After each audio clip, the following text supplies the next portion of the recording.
Welcome to Telugu one health. నేను మహాలక్ష్మి. ఈరోజు మనతో పాటు డాక్టర్ కె సుబ్బారెడ్డి గారు ఉన్నారు. వారితో మాట్లాడదాం. నమస్తే సార్. నమస్తే అండి. తెలుగు వన్ ప్రేక్షకులందరికీ నమస్కారం. Thank you sir. సార్, చాలామంది హాస్పిటల్కి వచ్చినప్పుడు క్రిటికల్ కేర్ అని చెప్పేసి అంటూ ఉంటారు. అసలు ఏంటి సార్ ఇది క్రిటికల్ కేర్ అనేది ఏంటి? దాని గురించి క్రిటికల్ కేర్ అనేది ఒక మెడిసిన్లో ఒక స్పెషాలిటీ అండి. ఇది ఇంటెన్సివ్ కేర్ యూనిట్ అంటాము. ఆ ఇంటెన్సివ్ కేర్ యూనిట్ అనేది ఎటువంటి హాస్పిటల్కైనా ఒక బ్యాక్ బోన్ లాంటిదండి. ఇప్పుడు మనము రకరకాల ప్రాబ్లమ్స్తో హాస్పిటల్లో అడ్మిట్ అవుతుంటాం. అడ్మిట్ అయినప్పుడు వాళ్ళకి వైటల్స్ అన్నీ స్టేబుల్గా ఉండి, వాళ్ళకి హార్ట్ రేటు, బీపీ అవన్నీ స్టేబుల్గా ఉండి, వాళ్ళు ఏదో ఒక సర్జరీ చేయించుకోవడానికి వచ్చినప్పుడు, లేకపోతే ఐవి యాంటీబయాటిక్స్ తీసుకోవడానికి వచ్చినప్పుడు, కీమోథెరపీ చేయించుకోవడానికి వచ్చినప్పుడు రకరకాల కారణాలతోటి వాళ్ళు అడ్మిట్ అవుతుంటారు హాస్పిటల్లో. ఇలాగా అడ్మిట్ అయ్యే వాళ్ళు రెగ్యులర్ రూమ్స్లో అడ్మిట్ అవుతుంటారు. కొంతమంది అత్యవసరమైనటువంటి కండిషన్స్ తోటి ఎమర్జెన్సీకి వస్తారనమాట. వాళ్ళకి హార్ట్ అటాక్ రావటము, లేకపోతే పెరాలిటిక్ స్ట్రోక్ రావటము, లేకపోతే యాక్సిడెంట్ అయిన తర్వాత వాళ్ళు ఎమర్జెన్సీకి రావటము. వీళ్ళ కండిషన్ క్రిటికల్గా ఉంటుంది కాబట్టి మనము ఇంటెన్సివ్ కేర్ యూనిట్కి షిఫ్ట్ చేస్తాము. ఇంటెన్సివ్ కేర్ యూనిట్లో ఉండేటువంటి వాళ్ళు చాలా వరకు కూడా రకరకాల మల్టిపుల్ ఆర్గాన్స్ అఫెక్ట్ అయ్యి ఆర్గాన్ ఫెయిల్యూర్తో ఉండేవాళ్ళు ఉంటారనమాట. ఇప్పుడు ఈ ఇంటెన్సివ్ కేర్ యూనిట్ చూసుకునే డాక్టర్స్ కూడా వాళ్ళు స్పెషలైజ్డ్ అంటే వాళ్ళు మెడిసిన్లో ఒక స్పెషలైజేషన్ ఇంటెన్సివ్ కేర్ ఫెలోషిప్ అనేది మామూలుగా అనస్థీషియా తర్వాత లేకపోతే ఎండి జనరల్ మెడిసిన్ తర్వాత వాళ్ళు ఇంటెన్సివ్ కేర్ ఫెలోషిప్ చేసి ఆ ఇంటెన్సివ్ కేర్ని చూసుకోవడం జరుగుతుందన్నమాట. ఇలాంటి డాక్టర్స్ని మనము వీళ్ళు ఏంటంటే మల్టీ ఆర్గాన్ డాక్టర్స్ అంటారు అనమాట. ఒక అన్నిటికీ సంబంధించి ఇప్పుడు కిడ్నీ ఫెయిల్యూర్ ఉంటుంది, వాళ్ళకి లంగ్ ఫెయిల్యూర్ ఉంటుంది, బ్రీతింగ్ ప్రాబ్లం ఉంటుంది, వెంటిలేటర్ మీద ఉంటారు. సో వాళ్ళు వెంటిలేటర్ మేనేజ్ చేస్తుంటారు. తర్వాత కిడ్నీ ప్రాబ్లం ఉండి డయాలసిస్ మీద ఉండేటప్పుడు ఆ డయాలసిస్ సపోర్ట్ అనేది ఇస్తుంటారు. కొంతమంది లివర్ ఫెయిల్యూర్తో అడ్మిట్ అవుతుంటారు. వీళ్ళందరినీ కూడా చాలా క్లోజ్గా మానిటర్ చేసుకుంటూ వాళ్ళకి సరైనటువంటి ట్రీట్మెంట్ అందిస్తూ వాళ్ళు తొందరగా రికవర్ అయ్యేదానికి ఇంటెన్సివ్ కేర్లో మనము ప్రయత్నం చేయాల్సి ఉంటుంది. ఇంటెన్సివ్ కేర్ యూనిట్ అనేది మనం రకరకాలుగా డివైడ్ చేస్తారనమాట. అంటే ఇప్పుడు మా హాస్పిటల్లో చూసుకున్నట్టయితే 10 రకాల ఇంటెన్సివ్ కేర్ యూనిట్స్. దీంట్లో కూడా స్పెషలైజ్డ్ ఇంటెన్సివ్ కేర్ యూనిట్స్ ఉంటాయన్నమాట. ఇప్పుడు న్యూరోకి సంబంధించి న్యూరో ఇంటెన్సివ్ కేర్ అని ఉంటుంది. తర్వాత కార్డియాక్ ప్రాబ్లమ్స్ ఉండే వాళ్ళందరూ కార్డియాక్ ఇంటెన్సివ్ కేర్లో ఉంటారు. తర్వాత ట్రాన్స్ప్లాంట్ పేషెంట్స్ అందరినీ కూడా వాళ్ళకి ఇన్ఫెక్షన్స్ రాకుండా వాళ్ళని చాలా వరకు జాగ్రత్తగా వాళ్ళకి స్పెషలైజ్డ్ ఇంటెన్సివ్ కేర్ యూనిట్స్, మనకి ఇన్ఫెక్షన్స్ని మనము కంట్రోల్ చేయడానికి స్పెషల్ యూనిట్స్ ఉంటాయి. వాటిని ట్రాన్స్ప్లాంట్ ఇంటెన్సివ్ కేర్ యూనిట్స్ అంటాము. సో వీటన్నిటిలో కూడా అంటే డాక్టర్స్ని చూసినట్టయితే మనము వీళ్ళు ఆ పర్టికులర్ ట్రైనింగ్ పొందిన వాళ్ళు చూసుకుంటుంటారనమాట. సో ఇప్పుడు సర్జికల్ ఇంటెన్సివ్ కేర్ అంటే ఇప్పుడు ఒక మేజర్ సర్జరీ అయిన తర్వాత వాళ్ళని మనము రూమ్లో పెట్టలేమన్నమాట. వాళ్ళకి రకరకాల డ్రైన్స్ ఉంటాయి. తర్వాత ఎంత బ్లడ్ ఆ డ్రైన్స్లో వస్తుంది, తర్వాత వాళ్ళకి బాగా పెయిన్ ఉంటుంది, పెయిన్ కంట్రోల్ కానీ, కొంతమందికి రెస్పిరేటరీ సపోర్ట్ మేజర్ సర్జరీ అయిన తర్వాత వాళ్ళు ఇంకా వెంటిలేటర్ మీద ఉంటారు. వాళ్ళని వెంటిలేటర్ మీద నుంచి మెల్లగా బయటికి తీసుకురావటము, తర్వాత ఆ సర్జరీ నుంచి రికవర్ అయ్యేటప్పుడు క్లోజ్గా మానిటర్ చేయటము, ఇలాంటివి చేయాల్సి ఉంటుంది. ఇంకొక యూనిట్ ఏంటంటే పీడియాట్రిక్ ఇంటెన్సివ్ కేర్ యూనిట్. చిన్నపిల్లలకి సపరేట్గా వాళ్ళకి ఐసీయూ ఉంటుందండి. వాళ్ళకి నర్సెస్ కానీ లేకపోతే డాక్టర్స్ కానీ పీడియాట్రిషియన్స్ తర్వాత వాళ్ళు ఫెలోషిప్ చేసి పీడియాట్రిక్ ఇంటెన్సివ్ కేర్ తర్వాత వాళ్ళు పిఐసియూ అనేది మేనేజ్ చేయడం జరుగుతుంటుందండి. ఇవి కాకుండా మీరు మదర్ అండ్ చైల్డ్ హాస్పిటల్స్ అని ఇప్పుడు చూస్తుంటాం మనం. డెలివరీ అయిన తర్వాత పుట్టిన బేబీస్ని వాళ్ళకి వెయిట్ తక్కువ ఉండటం వల్ల, వాళ్ళ బ్రీతింగ్ సరిగా ఉండటం వల్ల వాళ్ళని న్యూనేటల్ ఇంటెన్సివ్ కేర్ యూనిట్స్లో పెడుతుంటారనమాట. అవును, వాళ్ళని చిన్న ఇంక్యుబేటర్స్లో పెట్టి వాళ్ళు మెల్లగా రికవర్ అయ్యేంత వరకు వాళ్ళకి వార్మర్స్ అవి పెట్టి ఆ చిన్న బేబీస్ వాళ్ళకి ఇంకా అంటే మనం హ్యాండ్ ఓవర్ చేసేటప్పుడు మదర్కి మనం సేఫ్ అనుకున్నప్పుడు అంతవరకు అక్కడ పెట్టి తర్వాత మదర్కి హ్యాండ్ ఓవర్ చేయడం జరుగుతుందండి. సో ఇలాంటి ఇంటెన్సివ్ కేర్ యూనిట్స్ అనేవి మన దేశంలో అన్ని హాస్పిటల్స్లో కూడా మేజర్ హాస్పిటల్స్లో ఉన్నాయి. కాకపోతే ఏంటంటే ఇప్పుడు ఈ ఇంటెన్సివ్ కేర్ క్వాలిటీ అనేది చాలా ఇంపార్టెంట్. మనకి మంచి డాక్టర్స్ ఉండాలి, నర్సెస్ ఉండాలి. నర్సెస్ కూడా బాగా ట్రైన్డ్ నర్సెస్ ఇంటెన్సివ్ కేర్ పేషెంట్స్ని చూసుకోవడానికి. లేకపోతే నర్సింగ్ కేర్ కానీ బాగలేకపోతే వాళ్ళకి బెడ్ సోర్స్ రావటము, ఇన్ఫెక్షన్స్ రావటము, వీటి వల్ల స్టే ఎక్కువ అవుతుంది, వాళ్ళకి హాస్పిటల్ స్టే ఎక్కువ అవుతుంది, ఖర్చు ఎక్కువ అవుతుంది. తర్వాత మళ్ళీ మోర్టాలిటీ కూడా పెరుగుతుంది. అందువల్ల ఐసీయూలో మనకి ట్రైన్డ్ పీపుల్ అంటే ఒక డాక్టరు, ఒక నర్సెస్ కూడా ఉండటము, ట్రైన్డ్ నర్సెస్, ఒక ఫార్మసిస్ట్ ఉండాలి, తర్వాత ఫిజియోథెరపిస్ట్ ఉండాలి, తర్వాత హౌస్ కీపింగ్ వాళ్ళు కూడా ఉండేవాళ్ళు అక్కడ ట్రైన్ అయ్యి ఉండాలి. ఐసీయూకి సంబంధించి ఎలాంటి కేర్ తీసుకోవాలి, అందరూ కూడా మాస్క్ కట్టుకోవటము, క్యాప్ పెట్టుకోవటము, ఇలాంటివి వేరే పేషెంట్స్కి ఇన్ఫెక్షన్స్ రాకుండా చూసుకోవటము. తర్వాత మానిటరింగ్ అనేది చాలా ఇంపార్టెంట్. వీళ్ళని ప్రతి నిమిషము మనము చాలా క్లోజ్గా మానిటర్ చేస్తూ ఉండాలి.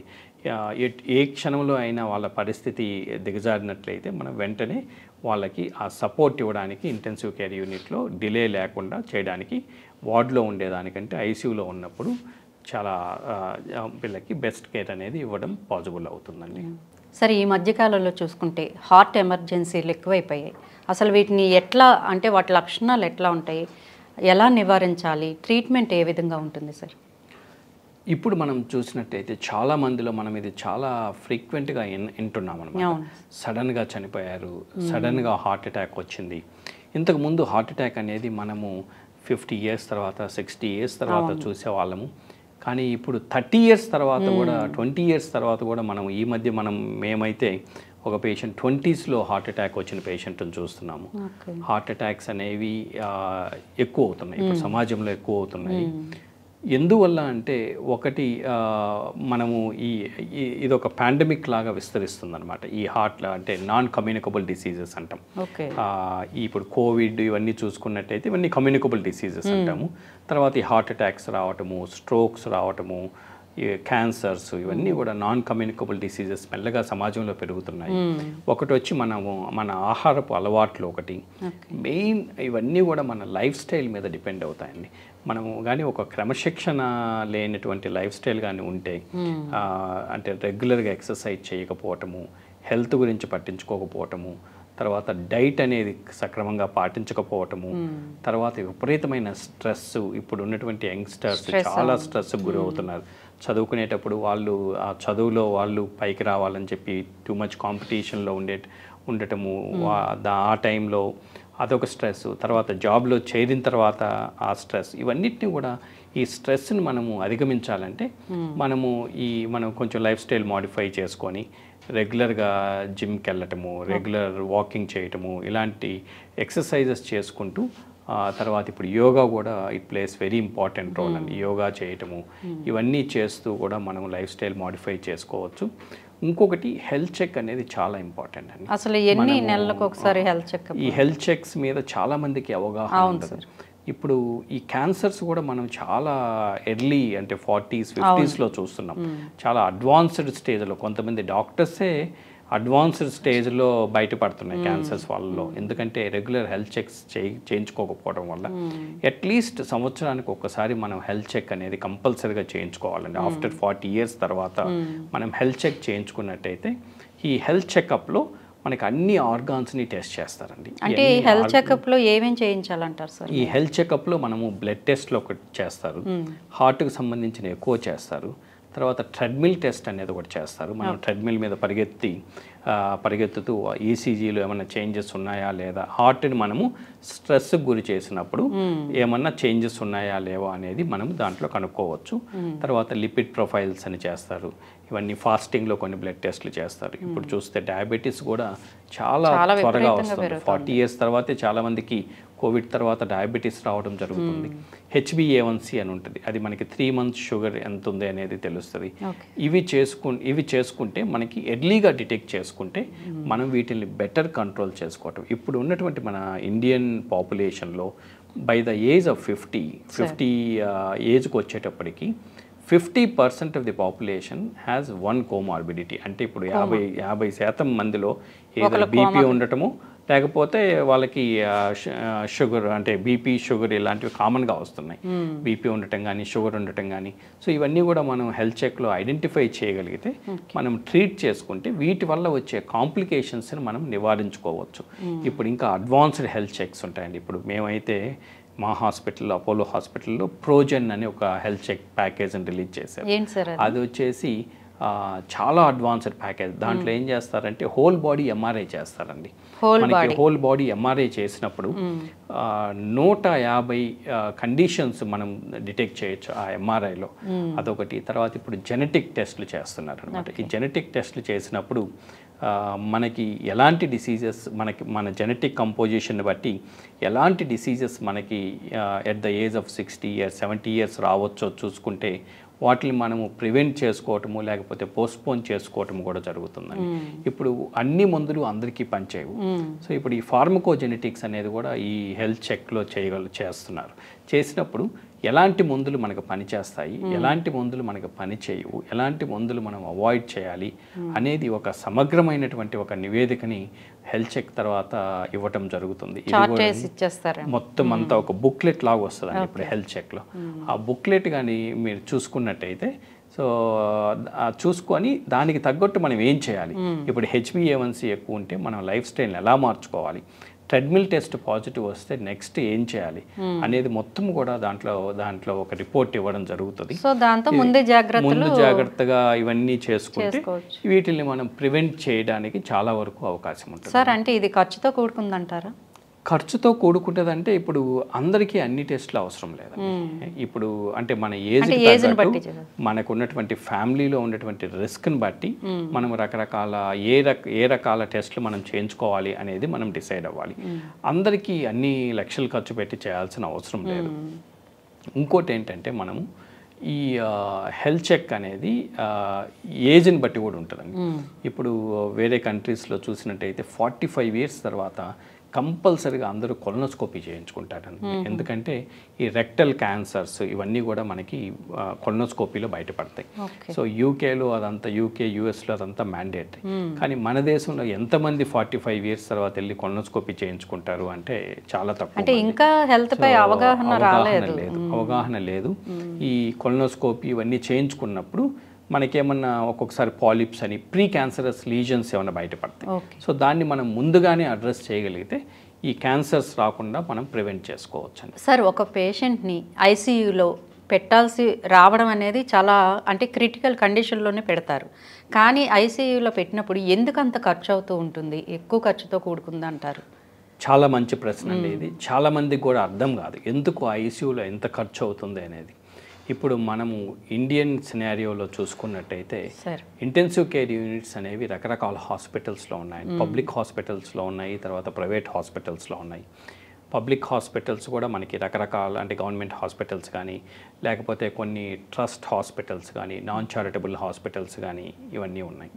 సో ఇప్పుడు మనం చూసుకున్నట్టయితే అంటే charitable not for profit hospitals, charitable హాస్పిటల్స్లో కూడా అంటే నాట్ ఫర్ ప్రాఫిట్ అంటే వాళ్ళు ప్రాఫిట్ లేకుండా చేసే వాళ్ళు కూడా ఇంటెన్సివ్ కేర్ యూనిట్లో ఖర్చు అట్లీస్ట్ 20 నుంచి 30 వేలు అవుతుందండి అక్కడ కూడా. ఎందుకంటే వాళ్ళకి ఆ కన్జ్యూమబుల్స్ తర్వాత ఆ ఐసీయూ కేర్ ఇవ్వడానికి ఆ ఖర్చు అవుతుంది. ఇప్పుడు పెద్ద హాస్పిటల్స్లో చూసుకున్నట్టయితే ఆ ఖర్చు మనకి 80,000 నుంచి 50,000 నుంచి 80,000 వరకు రోజుకు అవుతుందండి. రోజుకి. ఎందుకంటే ఒకటి అక్కడ ఉండేటువంటి మనం పర్టికులర్ ఇన్ఫ్రాస్ట్రక్చర్ చూసుకుంటే సో దానికి చాలా వరకు అంటే ఈ ఎక్విప్మెంట్ అనేది ఇప్పుడు స్పెషలైజ్డ్ బెడ్స్ కానీ స్పెషలైజ్డ్ మానిటర్స్ కానీ తర్వాత స్పెషలైజ్డ్ ఎక్విప్మెంట్ తర్వాత వెంటిలేటర్స్ కానీ తర్వాత ఇప్పుడు కిడ్నీ ఫెయిల్ అయినప్పుడు డయాలసిస్ చేయాల్సి ఉంటుందండి. ఐసీయూలో పేషెంట్స్కి జనరల్లీ మామూలు డయాలసిస్ పనిచేయదు. దానికి స్పెషలైజ్డ్ డయాలసిస్ ఉంటుంది అనమాట. కంటిన్యూస్ రీనల్ రీప్లేస్మెంట్ థెరపీ అనే మిషన్ ఉంటుంది. అది ఆ ఒక్క సిఆర్ఆర్టీ అనే ఒక్క డయాలసిస్ కిడ్నీ సపోర్ట్కే దాదాపు 50 నుంచి 60 వేలు అవుతుందండి రోజుకి. కొంతమంది ఇప్పుడు మీరు ఉంటారు కోవిడ్ టైంలో ఎక్మో పెట్టారు అని చెప్పి, సో వెంటిలేటర్ పెడితేనే మనకి రోజుకి 10,000 12,000 అవుతుంది. ఈ ఎక్మో అనేది పెట్టినప్పుడు అంటే వెంటిలేటర్ పని చేయనప్పుడు లంగ్స్ కంప్లీట్గా డ్యామేజ్ అయినప్పుడు ఈ ఎక్మో ద్వారా చికిత్స అందించాల్సి ఉంటుంది అనమాట. ఎక్మో అంటే బ్లడ్ని అంతా బయటకు తీసుకొచ్చి ఆ మిషన్లో నుంచి ఆ మిషన్లో మళ్ళీ ఆక్సిజనేట్ చేసి మళ్ళా ఆ పేషెంట్కి పంపించాల్సి ప్యూరిఫై చేసి బ్లడ్ ప్యూరిఫై చేసుకుంటూ, అంటే డయాలిసిస్లో ఏంటంటే మనం బ్లడ్ ప్యూరిఫై చేసి మళ్ళా పేషెంట్కి పంపించడం జరుగుతుంది. ఎక్మోలో ఆక్సిజనేటర్ ఉంటుంది, మనం ఆక్సిజన్ అందించి మళ్ళీ ఆక్సిజనేటెడ్ బ్లడ్ మనం పంప్ చేయడం జరుగుతుంది. ఈ ఎక్మో అనేది కూడా చాలా కాస్ట్లీ అనమాట, రోజుకి దాదాపు 1 lakh వరకు అవుతుంది ఎక్మో మీద ఉండేటప్పుడు. ఎక్మో, వెంటిలేటరు, తర్వాత డయాలసిస్ సపోర్ట్, ఇవన్నీ కూడా దాదాపు రోజుకు 2 లక్షల వరకు అవుతుంది పేషెంట్ ఇంటెన్సివ్ కేర్లో ఉండేటప్పుడు. మనం ఇంటెన్సివ్ కేర్లో పెట్టిన ఎవరిని పెడతాం, మల్టీ ఆర్గాన్ ఫెయిల్యూర్ ఉండే వాళ్ళని పెడతాం. సో ఈ ఆర్గాన్స్ అన్నిటినీ సపోర్ట్ చేయడానికి ఖర్చు అనేది ఎక్కువ అవుతుందండి. అంటే ఈ కిడ్నీ సపోర్ట్ కానీ, తర్వాత లంగ్స్ సపోర్ట్ కానీ, తర్వాత లివర్ ఫెయిల్ అయినప్పుడు లివర్కి ఇచ్చేటువంటి సపోర్ట్ కానీ అదొకటి. తర్వాత ఇంకొకటి మానిటరింగ్ అనేది చాలా క్లోజ్గా మనం మానిటర్ చేయాల్సి ఉంటుంది. ఇప్పుడు రకరకాల కెథటర్స్ పెట్టి beat to beat blood pressure monitor చేయటము, దానికి మళ్ళీ స్పెషలైజ్డ్ ఎక్విప్మెంట్ ఉంటుంది. తర్వాత ఒక్కొక్కసారి బ్రెయిన్కి దెబ్బ తగిలినప్పుడు, బ్రెయిన్లో బ్లీడింగ్ అయినప్పుడు, తర్వాత బ్రెయిన్ సర్జరీ తర్వాత బ్రెయిన్లో ప్రెషర్ ఎంత ఉంది అనేది ఇంట్రాక్రేనియల్ ప్రెషర్ మానిటరింగ్ అంటారు. అది కూడా బ్రెయిన్లో కెథటర్స్ పెట్టి దాని ద్వారా మానిటర్ చేయాల్సి ఉంటుంది. ఈచ్ టైం ఈ నర్సెస్ వెళ్ళి పేషెంట్స్ని టచ్ చేసేటప్పుడు వాళ్ళు గ్లౌస్ వేసుకోవటము, గౌన్స్ వేసుకోవటము, తర్వాత ఇన్ఫెక్షన్స్ రాకుండా బ్యారియర్ ప్రికాషన్స్ అంటాం. ఈ బ్యారియర్ ప్రికాషన్స్ తీసుకునేటప్పుడు ఈచ్ టైం ఇవన్నీ కూడా డిస్కార్డ్ చేయాల్సి ఉంటుంది అనమాట. చాలా కన్జ్యూమబుల్స్ అనేవి వాడటం జరుగుతుంది. తర్వాత మోస్ట్ ఆఫ్ ది ఎక్విప్మెంట్ అంతా కూడా సింగిల్ యూజ్ ఎక్విప్మెంట్ ఉంటుంది అనమాట. అంటే వాడి మళ్ళీ డిస్కార్డ్ చేయాల్సి ఉంటుంది, ఎందుకంటే ఇన్ఫెక్షన్స్ని ప్రివెంట్ చేయటం. ఆ ఇన్ఫెక్షన్స్ కూడా ఐసీయూలో ఉండేటువంటి infections multi drug resistant infections ఉంటాయి. ఐసీయూలో కానీ ఇన్ఫెక్షన్ వస్తే అది మామూలు డ్రగ్స్కి రెస్పాండ్ కాదండి, చాలా హై అండ్ యాంటీబయాటిక్స్ ఇవ్వాల్సి ఉంటుంది. ఎందుకంటే ఈ ఐసీయూలో, హాస్పిటల్స్లో ఎక్కువ యాంటీబయాటిక్స్ యూసేజ్ వల్ల ఉన్నటువంటి bacteria over a period of time resistance develop చేసుకుంటుంది అనమాట. అందువల్లనే ప్రపంచం మొత్తం కూడా ఇప్పుడు చూసినట్లయితే పెద్ద పెద్ద హాస్పిటల్స్ అన్నిట్లో కూడా ఈ మల్టీ డ్రగ్ రెసిస్టెంట్ బ్యాక్టీరియా అనేది చాలా ప్రివలెంట్గా ఉంటుంది. మనకి ఇండియన్ సినారియోలో చూసుకున్నట్టయితే గ్రామ్ నెగటివ్ ఇన్ఫెక్షన్స్ ఎక్కువ ఉంటాయి. అమెరికన్ సొసైటీలో అయితే వాళ్ళకి గ్రామ్ పాజిటివ్ ఇన్ఫెక్షన్స్ ఉంటాయి. ఎటువంటి ఇన్ఫెక్షన్ వచ్చినా కానీ యాంటీబయాటిక్స్కే మనం దాదాపు 20 నుంచి 30 వేల వరకు ఇంటెన్సివ్ కేర్ యూనిట్లో మనం స్పెండ్ చేయాల్సి ఉంటుంది. అందువల్ల మనం ఇన్ఫెక్షన్స్ని వీలైనంత వరకు ప్రివెంట్ చేసుకోవాల్సి ఉంటుంది. ఇన్ఫెక్షన్స్ని ప్రివెంట్ చేసుకోవాలంటే మంచి నర్సింగ్ కేర్ ఉండాలి, తర్వాత ట్రైన్డ్ డాక్టర్స్ ఉండాలి, తర్వాత వాళ్ళకి వీటి మీద అవగాహన ఉండాలి, తర్వాత వీళ్ళని మనం అందరినీ ఎడ్యుకేట్ చేయాలి. ఐసీయూలో ఈ హౌస్ కీపింగ్ వాళ్ళని కానీ, లేకపోతే ఐసీయూలో ఉండే స్టేక్ హోల్డర్స్ అందరినీ కూడా మనము వీటి మీద అవగాహన తీసుకొచ్చి వాళ్ళందరూ కూడా ఇవన్నీ కూడా ఈ చర్యలన్నీ తీసుకుంటే మనం కంట్రోల్ చేయడం జరుగుతుందండి. ఇది కాకుండా మనము పేషెంట్ ఫ్యామిలీ మెంబర్స్ని, వాళ్ళ బంధువులని వాళ్ళని రానివ్వము. వాళ్ళని వాళ్ళకి పేషెంట్ ఫ్యామిలీ ఎడ్యుకేషన్ అని చేస్తాం, వాళ్ళందరినీ ఎడ్యుకేట్ చేస్తాం. అమ్మ మీరందరూ రావటం వల్ల ఇన్ఫెక్షన్స్ వస్తాయి, అందువల్ల విజిటింగ్ అవర్స్ అనేవి రోజుకి 1 గంట మాత్రమే ఉంటుంది, లేకపోతే మీరు బయట నుంచి చూసి వెళ్ళండి, లోపలికి వెళ్ళొద్దు, తర్వాత ఎలాంటి ఇన్ఫెక్షన్స్ వస్తాయి, మీరు ఎటువంటి జాగ్రత్తలు తీసుకోవాలి. ఒక్కొక్కసారి వీళ్ళ నుంచి వాళ్ళకి రావటము, వాళ్ళ నుంచి వీళ్ళకి రావటం కూడా జరుగుతుంది. అందువల్లనే చిన్నపిల్లల్ని మనం ఇంటెన్సివ్ కేర్ యూనిట్లోకి రానివ్వము. వాళ్ళకి ఇమ్యూనిటీ తక్కువ ఉంటుంది కాబట్టి వాళ్ళకి ఇన్ఫెక్షన్స్ వస్తే మళ్ళీ రికవర్ కావటం కష్టం అవుతుంది. కొన్ని ఐసీయూస్లో మనకి ఈ ఇన్ఫెక్షన్స్ ఉండే పేషెంట్స్ ఉంటారు, అంటే multi drug resistant tuberculosis patients ఉంటారు, కోవిడ్ పేషెంట్స్ ఉంటారు, H1N1 పేషెంట్స్ ఉంటారు, తర్వాత ఫ్లూ ఉండే పేషెంట్స్ ఉంటారు, రకరకాల ఫ్లూ రెస్పిరేటరీ ప్రాబ్లమ్స్తో. వీళ్ళ వల్ల వేరే అంటే బంధువులు చూడడానికి వెళ్ళిన వాళ్ళకి వస్తుంది అనమాట. వీళ్ళు దగ్గుతుంటారు. సో అంటే అక్కడ ఉండేటువంటి స్టాఫ్ అయితే వాళ్ళకి ఎలాంటి ప్రికాషన్స్ తీసుకోవాలో తెలుస్తుంది. కానీ బయట నుంచి వెళ్ళిన వాళ్ళు ఒక్కొక్కసారి మాస్క్ తీసేసి వాళ్ళతో మాట్లాడటము, వాళ్ళ దగ్గరికి వెళ్ళటము, వాళ్ళు దగ్గినప్పుడు వీళ్ళకి మళ్ళీ ఇన్ఫెక్షన్స్ వచ్చేదానికి అవకాశం ఉంటుంది. అందువల్ల చాలా జాగ్రత్తలు తీసుకొని ఈ విజిటర్స్ని చాలా వరకు రెస్ట్రిక్ట్ చేసి వాళ్ళ మూమెంట్స్ని రెస్ట్రిక్ట్ చేయడం జరుగుతుందన్నమాట. సార్, రీహాబిలిటేషన్ సెంటర్స్కి ఈ మధ్య కాలంలో బాగా ప్రాచుర్యం పొందాయి. క్రిటికల్ కేర్ నుంచి ఇక్కడికి పంపుతూ ఉంటారు, అంటే అక్కడ చేయలేనివి ఇక్కడ ఏం చేస్తారు? అసలు హాస్పిటల్స్కి ఈ సెంటర్స్కి ఉన్న తేడా ఏంటి సార్? సో చాలా మంచి ప్రశ్న ఇది. రీహాబిలిటేషన్ హాస్పిటల్స్ అనేవి చాలా కంట్రీస్లో, చాలా అడ్వాన్స్డ్ కంట్రీస్లో ఎప్పటి నుంచో ఉన్నాయి. ఈ మధ్యన మనం ఇండియన్ సినారియోలో ఈ రీహాబిలిటేషన్ హాస్పిటల్స్ అనేవి చూస్తున్నాం. పర్టికులర్గా మన హైదరాబాద్లో చాలా ఎక్కువ వింటున్నాం అనమాట. అంటే ఒకళ్ళు ఇద్దరు స్టార్ట్ చేసిన తర్వాత ఇవి సక్సెస్ఫుల్ అవటం వల్ల చాలామంది స్టార్ట్ చేశారు.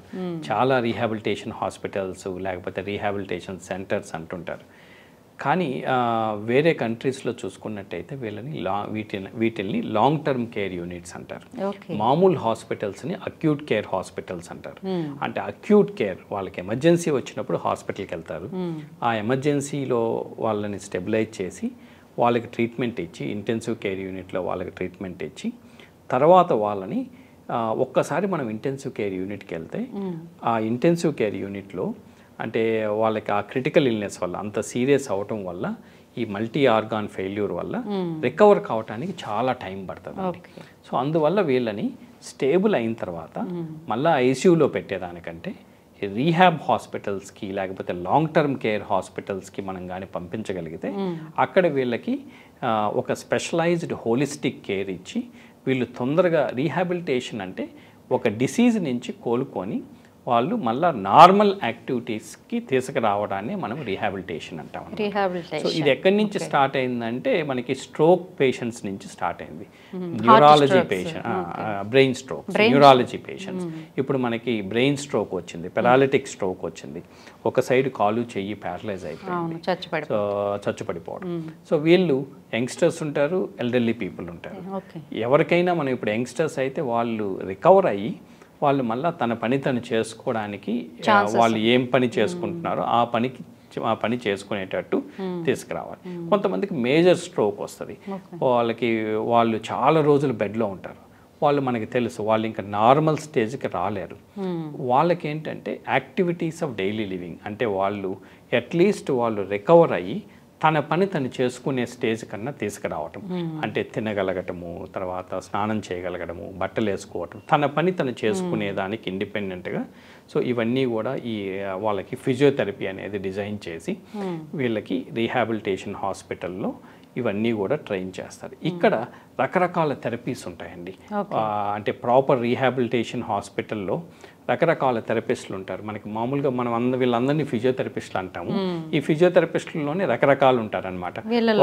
వీళ్ళల్లో కూడా అంటే ఇప్పుడు మనకి మెడిసిన్లో కానీ neurology doctor, cardiology doctor, gynaecology doctor ఉన్నట్టు ఈ ఫిజియోథెరపీలో కూడా న్యూరో ఫిజియోథెరపిస్టులు సపరేట్గా ఉంటారు, ఆర్థోపెడిక్స్ వాళ్ళు ఆర్థోపెడిక్ ఫిజియో డిఫరెంట్గా ఉంటారు, కార్డియో ఫిజియో డిఫరెంట్గా ఉంటారు. సో వీళ్ళు కాకుండా స్వాలో అండ్ స్పీచ్ థెరపీ, కొంతమందికి మింగటం కష్టమవుతుంది స్ట్రోక్ తర్వాత, వాళ్ళకి స్వాలో అండ్ స్పీచ్ థెరపిస్ట్, వాళ్ళకి మాటలు ఎట్లా రావాలి ఏంటి వాటి మీద వర్క్ చేయడానికి వాళ్ళు ఉంటారు. తర్వాత ఆక్యుపేషనల్ థెరపిస్ట్ అంటారు అనమాట. ఈ ఆక్యుపేషనల్ థెరపిస్టులు అంటే వాళ్ళు ఈ ఫైనర్ మూమెంట్స్ మీద కాన్సన్ట్రేట్ చేస్తారనమాట. ఈ స్ట్రోక్ పేషెంట్స్కి బటన్స్ పెట్టుకోవటము, లేకపోతే వాళ్ళు ఏం వర్క్ చేస్తున్నారు, ఇప్పుడు సాఫ్ట్వేర్ ఇంజనీర్స్ అయితే వాళ్ళు ల్యాప్టాప్ ఎలా యూజ్ చేయాలి, ఇవన్నీ కూడా వాళ్ళు ట్రైన్ చేస్తారనమాట. ఆక్యుపేషనల్ థెరపిస్టులు ఉంటారు. తర్వాత న్యూరోకి సంబంధించిన వాళ్ళు ఈ స్ట్రోక్ పేషెంట్స్కి వాళ్ళు సపరేట్, అంటే వీళ్ళకి ఈ మజిల్ స్ట్రెంగ్థనింగ్ ఎట్లా చేయాలి, తర్వాత ఒక్కొక్కసారి ఎలక్ట్రికల్ స్టిమ్యులేషన్ అని ఇవ్వటము, తర్వాత వాళ్ళకి స్కేల్స్ ఉంటాయి, రీహాబ్స్కి ఫిజియోథెరపీ స్కేల్స్ ఉంటాయి. ఒక పేషెంట్ని తీసుకొచ్చి రీహాబిలిటేషన్ హాస్పిటల్లో పెడితే ఒక నెల తర్వాత వాళ్ళకి ఎలాంటి ఇంప్రూవ్మెంట్ రావచ్చు అనేవి వాళ్ళు ఆ స్కేల్స్ని బట్టి ఇంప్రూవ్మెంట్ వచ్చిందా లేదా అనేది కూడా వాళ్ళు చెప్పడం జరుగుతుందండి. అట్లా కాకుండా చాలామంది ఏంటంటే ఇప్పుడు ఉన్నటువంటి నర్సింగ్ హోమ్స్ సరిగా జరగట్లేదు, వాటిని రీహాబ్ అని పేరు మారిస్తే మనకి పేషెంట్లు వస్తారు అనే కాన్సెప్ట్తో చేస్తున్నారు. అది తప్పండి. అట్లా కాకుండా ట్రూగా మనకి లాంగ్ టర్మ్ కేర్ యూనిట్స్లో అంటే వీళ్ళు ఇప్పుడు ఒక పేషెంట్ మనం ట్రెకియాస్టమీ తోటి అంటే ట్రెకియాస్టమీ బ్రీతింగ్ సపోర్ట్ కోసం ఇక్కడ పైప్ పెట్టి మనము బ్రీతింగ్ కోసం పైప్ పెట్టి వెంటిలేటర్ తీసేస్తారు.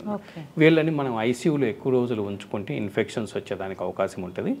వాళ్ళు స్టేబుల్ అయిన తర్వాత వాళ్ళని రీహాబ్ హాస్పిటల్కి తీసుకొస్తారు. రీహాబిలిటేషన్ హాస్పిటల్లో మనకి రకరకాల వీళ్ళతో పాటు ఉన్న థెరపిస్టులతో పాటు రెస్పిరేటరీ థెరపిస్టులు అని ఉంటారండి. వాళ్ళు ఈ ట్రెకియాస్టమీ నుంచి సక్షన్ చేయటము, ఈ ట్రెకియాస్టమీ కేర్ చూసుకోవటము, పల్మనరీ రీహాబిలిటేషన్ అంటాం అనమాట. ఎవరికైనా నిమోనియా వచ్చినట్టయితే వాళ్ళకి ఆ సెక్రీషన్స్ అవన్నీ ఎక్కువ ఉంటాయి. రెస్పిరేటరీ ఫిజియోథెరపీ చేసి ఆ సెక్రీషన్స్ అన్నీ బయటికి తేవటము, వాళ్ళని మెల్లగా కూర్చోపెట్టడం కూడా ట్రంక్ కంట్రోల్ అదంతా వచ్చిందా లేదా చూసుకోవటము, నెక్ కంట్రోల్ వచ్చిందా లేదా చూసుకోవటము, వాళ్ళని కూర్చోపెట్టడము. ఇప్పుడు రోబోటిక్ ఎక్విప్మెంట్ చాలా ఇంపార్టెంట్ రోల్ ప్లే చేస్తుందండి. సో ఇవన్నీ రీహాబ్ హాస్పిటల్స్లో లేవు, కొన్ని రీహాబ్ హాస్పిటల్స్లోనే ఉన్నాయి. రోబోటిక్ రీహాబిలిటేషన్ అంటే ఇప్పుడు మాది అపోకాస్ రీహాబిలిటేషన్ అనే హాస్పిటల్ ఉంది. It's a joint venture between Apollo and cos rehabilitation hospitals Italy అండి. వాళ్ళకి అక్కడ 20,000 రీహాబ్ బెడ్స్ ఉన్నాయన్నమాట, చాలా పెద్ద హాస్పిటల్స్. వాళ్ళతో జాయింట్ వెంచర్, ఎందుకంటే మనకి రోబోటిక్ ఎక్విప్మెంట్ని ఎలా వాడాలో తెలియదు. సో వాళ్ళతో మనం టైఅప్ అయ్యి ఆ ఎక్విప్మెంట్ ఈ ఫిజియోథెరపిస్ట్ని మనం అక్కడికి పంపించి ట్రైన్ చేసి, ఇప్పుడు ఒక స్ట్రోక్ వల్ల పెరాలసిస్ వచ్చిన వాళ్ళు నడవలేరు, కానీ రోబోటిక్ ఎక్విప్మెంట్ ద్వారా వాళ్ళని నడిపించవచ్చు. తర్వాత ఒక 2 నెలలు వాళ్ళు ఐసీయూలో ఉండేవాళ్ళు, లేకపోతే 2 నెలలు మంచం మీద ఉండేవాళ్ళు, వాళ్ళు మళ్ళీ మనం స్ట్రైట్గా నించోపెట్టాలంటే మనకి ఆ రోబోటిక్ ఎక్విప్మెంట్ ఉండాలి. మనం మెల్లగా వాళ్ళని నించోపెట్టి ఈ కాళ్ళకు మూమెంట్ ఇస్తూ, తర్వాత వాళ్ళ వైటల్స్ అన్నీ క్లోజ్గా మానిటర్ చేయటం. అంటే నెల రోజులు పనుకొని ఉండే వాళ్ళని మనం మెల్లగా నించోబెడితే బీపీ ఫాల్ అయ్యేదానికి అవకాశం ఉంటుంది.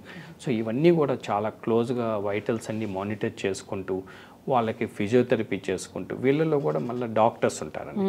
ఈ రీహాబిలిటేషన్ మెడిసిన్ అనేది మెడిసిన్ తర్వాత ఒక స్పెషలైజేషన్, ఎంబీబీఎస్ తర్వాత ఎండి రీహాబిలిటేషన్ మెడిసిన్ అంటామన్నమాట. సో వీళ్ళని ఫిజియాట్రిస్ట్ అంటారనమాట.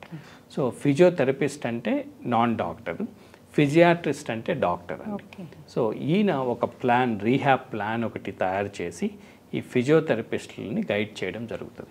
ఇలా మనము హోలిస్టిక్ రీహాబ్ ఇవ్వగలిగినట్టయితే, అంటే ఇప్పుడు స్ట్రోక్ వచ్చి వెంటిలేటర్ మీద నుంచి బయటకు వచ్చి ఒక ట్రెకియాస్టమీ పేషెంట్ బెడ్ మీద ఉంటే, మన దేశంలో ఏంటి అలానే బెడ్ మీద పనుకోబెట్టి బెడ్లోనే ఫిజియోథెరపీ, ఏదో కాళ్ళకి చేతులకి ఫిజియోథెరపీ చేస్తుంటారు. కానీ మీరు అమెరికన్ రీహాబ్ హాస్పిటల్స్ చూసినట్టయితే వాళ్ళని డే టైం మొత్తం బిజీగా ఉంచుతారండి. వాళ్ళని బెడ్ మీద ఉంచరు, వాళ్ళని వీల్ చైర్లో మొబిలైజ్ చేయటము, వాళ్ళకి హైడ్రోథెరపీ అని చెప్పి వాళ్ళని స్విమ్మింగ్ పూల్లో కూర్చోపెట్టి ట్రైన్ చేయటము, రకరకాల థెరపీస్ ఉంచి వాళ్ళని డే టైం మొత్తం బిజీగా ఉంచుతారనమాట. సో అట్లానే మన ఇండియన్ రీహాబ్ హాస్పిటల్స్లో కూడా అట్లీస్ట్ 3 to 4 సెషన్స్ ఇచ్చి వాళ్ళకి proper physiotherapy, muscle strengthening exercises చేయించి వాళ్ళు త్వరగా కోలుకొని ఇంటికి వెళ్తే ఏమవుతుందంటే, ఇవన్నీ చేయకపోవటం వల్ల రికవరీ అనేది చాలా ప్రొలాంగ్ అవుతుంది. సో ఈ రీహాబ్ హాస్పిటల్లో మనం ఆ రికవరీని ఫాస్ట్గా తీసుకురావడానికి ప్రయత్నం చేయడం జరుగుతుంది. సార్, అంటే ఈ మధ్యకాలంలో మెనోపాజ్కి ఎర్లీ స్టేజ్లో అవుతూ ఉన్నారు ఉమెన్స్, దానివల్ల చాలామంది హార్ట్ స్ట్రోక్స్ ఇట్లా గురవుతూ ఉన్నారు. ఎందుకు ఇలా జరుగుతుంది? అసలు దీన్ని ముందు గుర్తించడం ఎలా, ఎట్లాంటి జాగ్రత్తలు తీసుకుంటే దీని నుంచి బయటపడగలరంటారు? ఈ మెనోపాజ్ అనేది ఇంతకుముందు సమాజంలో ఇంతకుముందు కాలంలో చూసుకున్నట్టయితే కొంచెం లేట్గా వచ్చేదండి. 55 ఇయర్స్కి అట్లా వచ్చేది. కానీ ఇప్పుడు most of the industrialised cities కానీ కంట్రీస్ కానీ, బాగా డెవలప్ అయిన కంట్రీస్లో కూడా మెనోపాజ్ అనేది ముందే వస్తుంది అన్నమాట. 50 ఇయర్స్కి యావరేజ్ ఏజ్, ఇప్పుడు ఇండస్ట్రియలైజ్డ్ కంట్రీస్లో యావరేజ్ ఏజ్ వచ్చేసి 52 ఇయర్స్కే మెనోపాజ్ వస్తుంది అన్నమాట. సో ఈ మెనోపాజ్కు ముందు ఈస్ట్రోజన్ అనే ఒక హార్మోన్ చాలా యాక్టివ్గా ఉంటుంది. ఈ ఈస్ట్రోజన్ అనేది ప్రొటెక్టివ్ అండి. ఈ ఈస్ట్రోజన్ హార్మోన్ వల్ల హార్ట్ డిసీజెస్ రావటము అదంతా కూడా చాలా తక్కువ ఉంటుంది అన్నమాట. అందువల్లనే మీరు మేల్స్ ఫీమేల్స్ చూసుకున్నట్టయితే, మేల్స్లో బిలో 50 ఇయర్స్ వాళ్ళలో రిస్క్ ఎక్కువ ఉంటుందండి. వీళ్ళకి హార్ట్ అటాక్స్ రావటం కానీ, స్ట్రోక్స్ రావటం కానీ ఎక్కువ మంది చూస్తే మీరు మేల్స్ ఎఫెక్ట్ అవుతుంటారు, ఫిమేల్స్ ఎఫెక్ట్ కాదు బిలో 50 ఇయర్స్. కానీ మెనోపాజ్ వచ్చిన తర్వాత ఇది రివర్స్ అవుతుంది. ఎక్కువ మంది ఫీమేల్స్ ఎఫెక్ట్ అవుతారు మేల్స్ కంటే. ఎందుకంటే ఆ ఈస్ట్రోజన్ అనే హార్మోన్ తగ్గిపోవటం వల్ల, తర్వాత దీనివల్ల ఏమవుతుందంటే ఆ బ్లడ్ వెజల్స్లో చేంజెస్ రావటము, ఫ్యాట్ కాంపోజిషన్, బాడీ కాంపోజిషన్ కూడా చేంజ్ అవుతుందండి. చేంజ్ అవటం వల్ల వాళ్ళల్లో డిస్లిపిడీమియా అంటాం, అబ్నార్మల్గా లిపిడ్స్ పెరగటము. అంటే good lipids and bad lipids ఉంటాయి. So bad lipid composition like LDL ఇవన్నీ పెరగటము, వీటి వల్ల ఈ కార్డియోవాస్కులర్ రిస్క్, అంటే ఇప్పుడు హార్ట్ అటాక్స్ వచ్చేదానికి రిస్క్, తర్వాత ఈ బ్లడ్ వెజల్స్లో ప్రాబ్లం ఉంది, ఎక్కడైనా బ్లాక్ ఉందంటే ఎక్కడైనా రావచ్చు, హార్ట్ అటాక్ అయినా రావచ్చు, బ్రెయిన్ స్ట్రోక్ అయినా రావచ్చు, పెరాలిటిక్ స్ట్రోక్ అయినా రావచ్చు.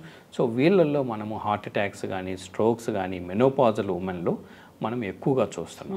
మామూలుగా వీటికి రిస్క్ ఫ్యాక్టర్స్ ఏమేమి రిస్క్ ఫ్యాక్టర్స్ ఈ హార్ట్ అటాక్స్ రావడానికంటే, ఒకటి అన్హెల్దీ లైఫ్ స్టైల్, స్మోకింగ్ చేయటము, తర్వాత స్ట్రెస్ ఒకటి, ఫుడ్ హ్యాబిట్స్ ఒకటి.